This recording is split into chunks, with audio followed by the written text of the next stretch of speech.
Welcome to 21st Sports Recap and Reaction for the Pittsburgh Steelers at the Cincinnati Bengals in their AFC wildcard matchup played January 9th, 2016. So these AFC North division rivals going at it, they'd already faced off twice in the regular season, splitting the season series. Each time previously, the road team won, as the Steelers had beat the Bengals in Cincinnati earlier in the year. The Bengals had beat the Steelers in Pittsburgh. And so the question was, would that trend continue, or would the home team finally win a game in this division rivalry series that had now reached into the playoff season? We're going to go over every possession. We're also going to go over the stats and give our breakdown and analysis. We've already done a rant about how he emotionally felt about the game. But let's just go over this and try to keep it objective and as little bias as possible. But starting off in this game, the Steelers got the ball first. They would go 3 and out on their first possession. So you saw a lot of defense early on. Of course, these two teams are heated rivals. Before the game started, refs were in the middle of the field to keep them separated while they were warming up and stretching before the game. But the Steelers went 3 and out on their first possession, then another 3 and out on the other side for the Bengals, as the Steelers would hold them to a 3 and out, and the Steelers got the ball back, but after 5 plays they would end up punting it back to Cincinnati. Since Cincinnati would pick up some first downs, but after 8 plays they punted it back to the Steelers. So now the Steelers would take over with less than 4 minutes left in the first quarter. They brought the first quarter to a close, but their drive would stall when Roethlisberger was sacked on a 3rd and 6 from the Cincinnati 36 by Reggie Nelson. Nelson was injured on the play. So the Steelers ended up punting it to the Bengals. They would go 3 and out and punt it back to the Steelers. The Steelers then went 3 and out, and the Bengals would go 3 and out yet again. So now Pittsburgh would take over with about 8.5 minutes left, still in the first half.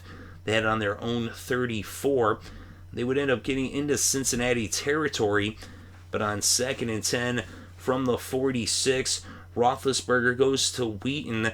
Burfict is there. He forces the fumble, recovered by Oka, and so now the Bengals would take over. But 3 plays after getting that fumble, it was 3rd and 13 from the Cincinnati 44, and A.J. McCarron was intercepted by Blake. So a turnover by the Steelers, and then a turnover by the Bengals. And now the Steelers had the ball in Cincinnati territory at the 41, and they would end up getting down to the 21 when on 2nd and 25, after a penalty against the Steelers on first down. But on 2nd and 25 from the Cincinnati 44, Roethlisberger went to Antonio Brown. He picked up 23 yards, but they weren't able to get the first down. So on 4th and 2 from the 21, Chris Boswell came out to put the first points on the board with a 39-yard field goal.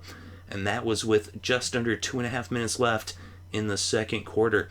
So now Cincinnati would take over, but they would go 3 and out yet again, as that was a trend in the first half, as the Steelers were playing some excellent defense early on.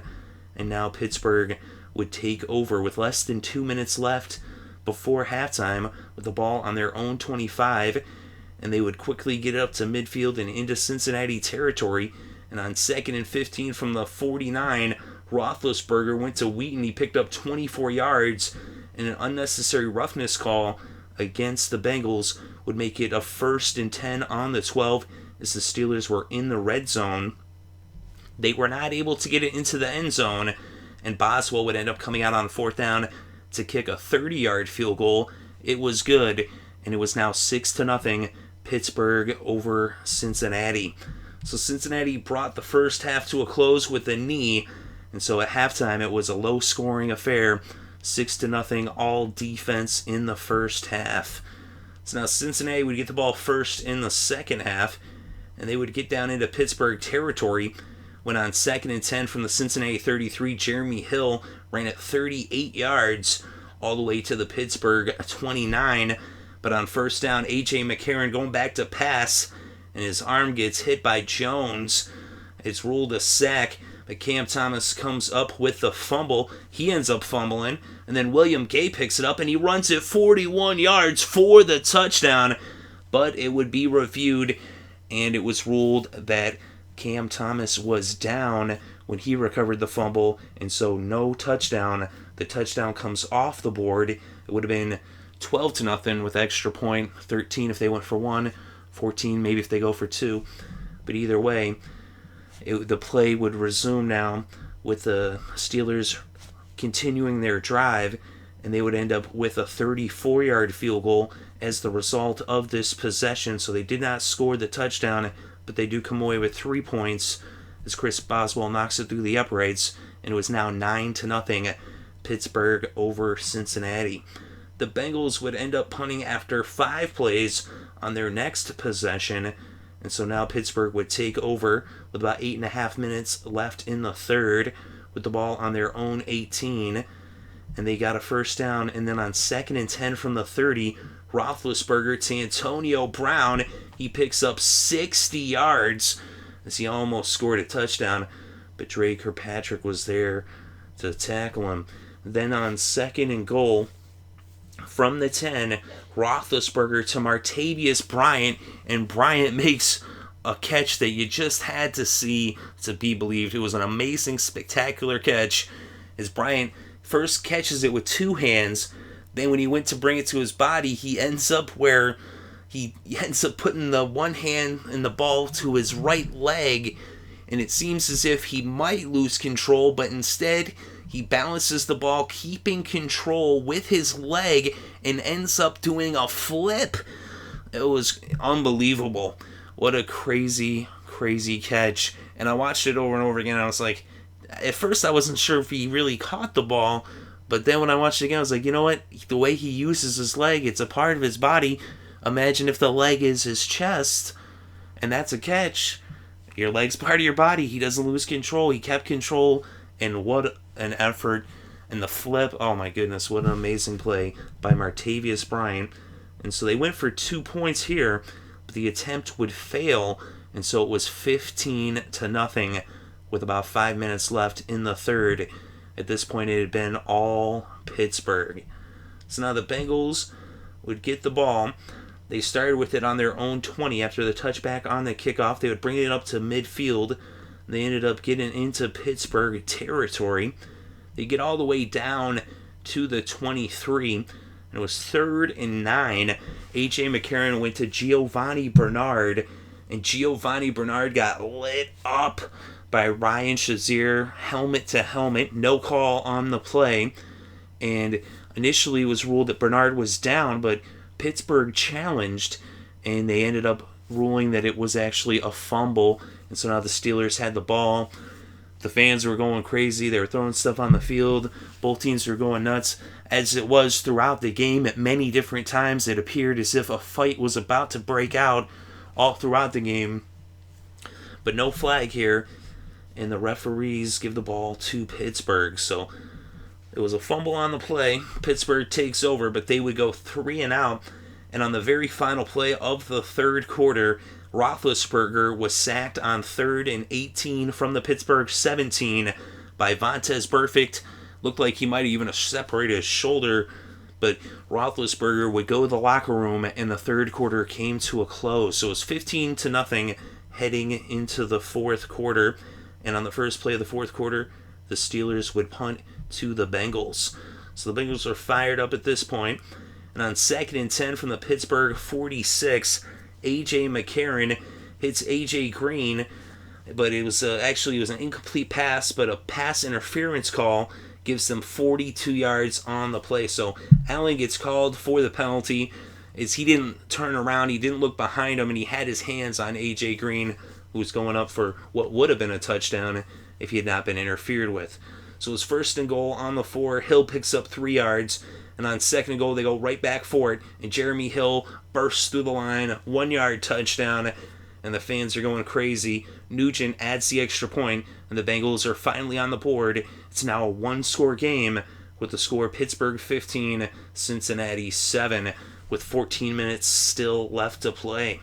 The Bengals would then stop the Steelers on their next possession, forcing them to punt after 5 plays, and now Cincinnati would take over on their own 13 with just over 11 minutes left on the clock, and they would move the ball down the field. They got up to midfield, 3rd and 9 from the Cincinnati 48.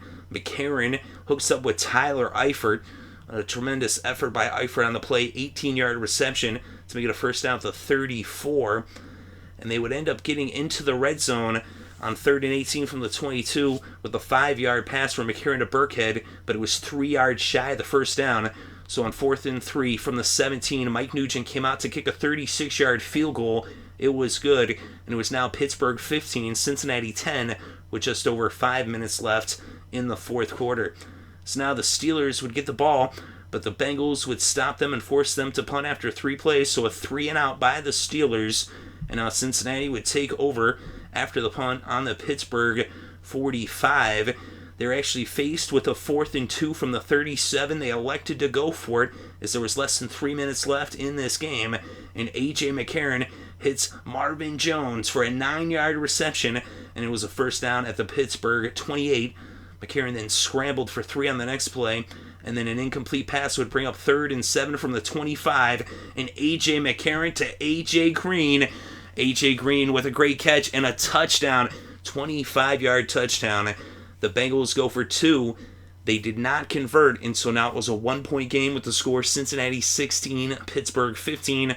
Of course, the difference, between 1 and 2 is insequential. They needed the 2 to be up by 3, is what I'm saying, because they were already up by 1 with the 6 on the touchdown. If they kick the extra point, they're up by 2. They still lose by a field goal. So going for 2, they were trying to make it to where a field goal would make it a tie game, as there was just a $1.50 left on the clock. So now Pittsburgh would take over after the kickoff, and they ended up actually on the very first play, we have an interception as Landry Jones was in the game, as he had come into the game after Roethlisberger left in the beginning of the fourth quarter, the last play of the third quarter, and he's intercepted by Vontaze Burfict. Vontaze Burfict coming up with a huge play right here, and at this point, with that interception, it seemed like this game is over. Seemed like the Bengals were going to win this one, but not so fast, because right after the interception, instead of kneeling on the ball, which the thing about it is, with a minute, it was about a minute and a half left, minute 48, I think. At that point, the Steelers had all their timeouts, and with the Bengals, they could force them to use their timeouts. They were in field goal range. They could have added 3 points, but a first down would secure the game. If they can get a first down here with a couple running plays, force them to use their timeouts also, a first down gives you the win. And that's what they were thinking. They give it to Jeremy Hill, and Ryan Shazier, who had hit Bernard earlier and taken him out of the game with the helmet-to-helmet play, did not get called for it. Here he forces the fumble, coming up with a huge play, and now with that, the Steelers would get the ball. So Shazier forces the fumble by Jeremy Hill, and now Pittsburgh had the ball back. So Pittsburgh has the ball back, and they're on their own 9-yard line, and they're down by 1 point. They just need a field goal to win this one. Roethlisberger comes back out of the locker room. You got to wonder, what did they give him to get him back on the field? But he somehow willed himself back onto the field. At this point, this game was like an instant classic at this point. He goes to Martavis Bryant. He picks up 8 yards, then an incomplete pass. And then Roethlisberger goes to Toussaint. He picks up 7 yards. Now it's first down at the 24. Goes back to Toussaint. He picks up 10 yards, and they call their first timeout as it's 1st and 10 at the 34. Then on 2nd and 10 after an incomplete pass, he goes to Bryant. He picks up 3. Then on 3rd and 7, he goes to Toussaint. He picks up 4. Pittsburgh calls a timeout. Cincinnati ended up calling a timeout to try to ice Pittsburgh, because now it was 4th and 3 at the Pittsburgh 41. An incomplete pass or anything short of 3 yards would turn the ball over on downs. So they had to come up with a big play right here, and Roethlisberger goes to Antonio Brown, He makes a 12-yard reception. Pittsburgh uses their final timeout as they keep their drive alive. It's just the excitement, and it's just an amazing game. All the energy and emotion and everything at this point. So now 1st and 10 at the 47. Roethlisberger drops back. He goes to Antonio Brown, and Vontaze Burfict ends up getting called for unnecessary roughness. It's a little bit of a late hit. They said it was helmet to helmet. Didn't hit the helmet necessarily. But either way, regardless, I mean, you can go watch the rant video for more on that. But it was called a penalty. And then just ruckus ensued. And then next thing you know, a penalty against Adam Jones. Antonio Brown was brought off the field. He actually was able to get to his feet and walk with assistance, as you never like to see that. Don't like to see guys get hurt, and a lot of guys were dropping in this game. But so 2 penalties. So first the 15-yard penalty for unnecessary roughness, and then you end up with the penalty for unsportsmanlike conduct. And now on 1st and 10 from the 17, with about 15 seconds left, Chris Boswell lined up for a 35-yard field goal. So a 35-yard field goal without either penalty. You know, I mean, for one, he wouldn't have been in field goal range without the first penalty, but even with the first penalty, it would have been a 50-yard attempt. But then with the second one now, a chip shot at 35, basically an extra point. It's up, it's good, and now it's 18-16 as the Steelers go up by 2 with just seconds left. The kickoff gets returned to the 24 by Adam Jones, and then one last play for Cincinnati, 1st and 10 from the 24. McCarron, incomplete pass, looking for A.J. Green. He scrambled around under pressure, tossed it up, and they batted it down. And this game came to a close. And the fans, I'll tell you, they were not happy with the end of this one. Everybody got off the field as quick as they could, especially on the Steelers side. It was a really wild and crazy game that would end up being decided by a couple of penalties. Either way, whether you want to put that on the refs or if you want to put that on the Bengals for losing, their composure there at the end of the game. Either way, it's the last thing you want to see is the game be decided by penalties regardless. But that's how it is, and the Steelers are going to be going to Denver to face the Broncos, who they've already beaten in the regular season. Of course, that was with Brock Osweiler under center. And so that means that the Chiefs are going to Foxborough to face the Patriots. So that's how it's going to match up in the AFC after this wild game. But let's look at the stats. Ben Roethlisberger, before leaving the game and then coming back for the final drive, as he missed the majority of the fourth quarter, but he was 18 for 31, 229 passing yards, and 1 touchdown. Landry Jones, in limited action, was 2 for 5, just 11 yards and 1 interception.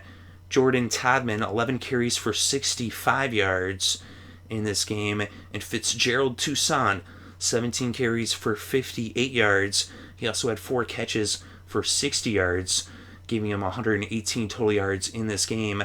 Martavis Bryant had 5 catches for 29 yards and a touchdown.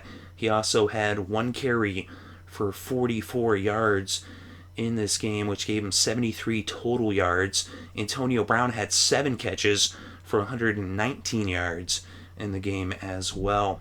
And for Cincinnati, A.J. McCarron, 23 for 41, 212 passing yards, 1 touchdown, 1 interception. And Jeremy Hill, 12 carries, 50 yards, and a touchdown. He also had 3 catches for 27 yards, and he had 77 total yards in the game. Giovanni Bernard, 6 carries for 28 yards, and Bernard had 2 catches for 2 yards, giving him 30 total yards in the game.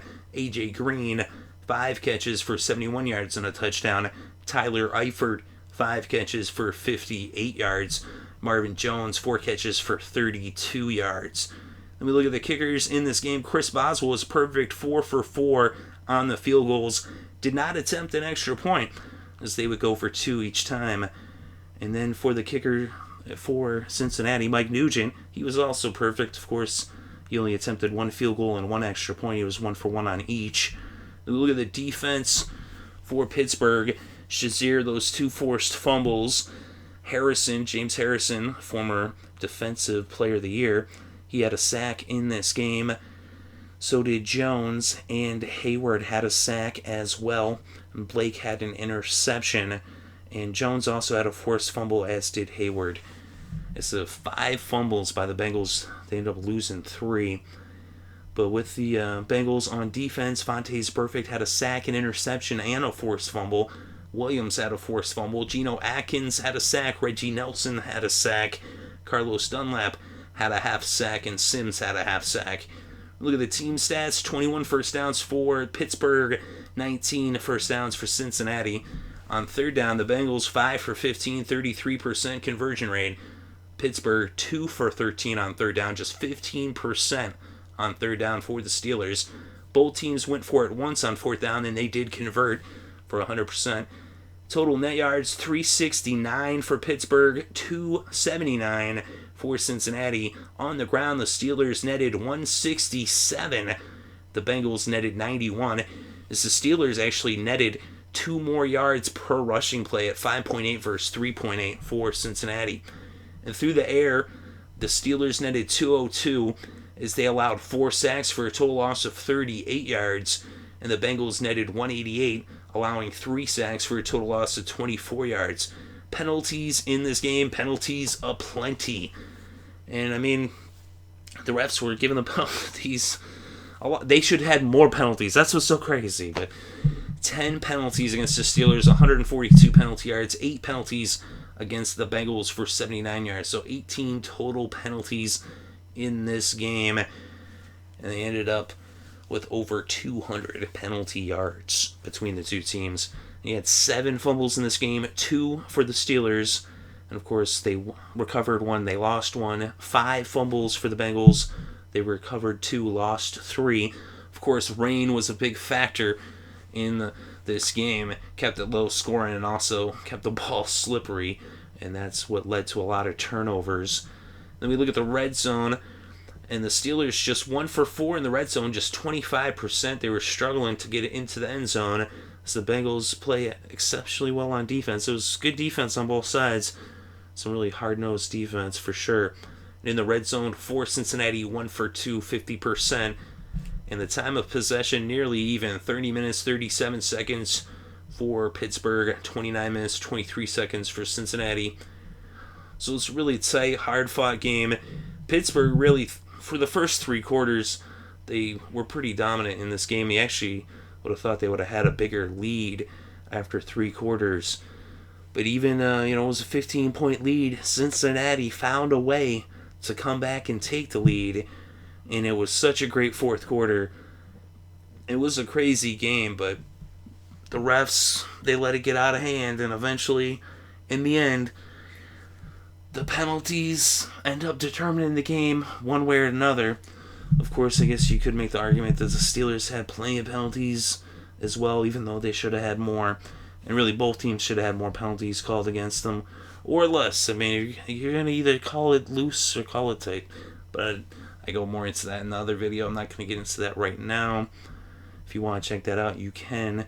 There's the video loaded right before this video. But the Steelers, they're moving on. And you got to wonder, though, for what? Already no Le'Veon Bell, no D'Angelo Williams. Will Roethlisberger be available? Will Antonio Brown be available? Is it going to be Landry Jones out there under center going to Denver against the tough Denver D? That's what the Steelers have to look forward to. And the Bengals, once again, do not get a win. And Andy Dalton doesn't even get to play in the postseason as he ended up getting injured against the Steelers when the Steelers had beat them earlier in the year. And now the Steelers have beat them for the second time. As I said, they're moving on to the next round. They'll be going to Denver. And like I said, also Kansas City going to New England. But let me know what you think in the comments section below. Definitely interested to read your thoughts and opinions. Thank you very much for listening. It's greatly appreciated. I hope you're having a great weekend and enjoying all the sports.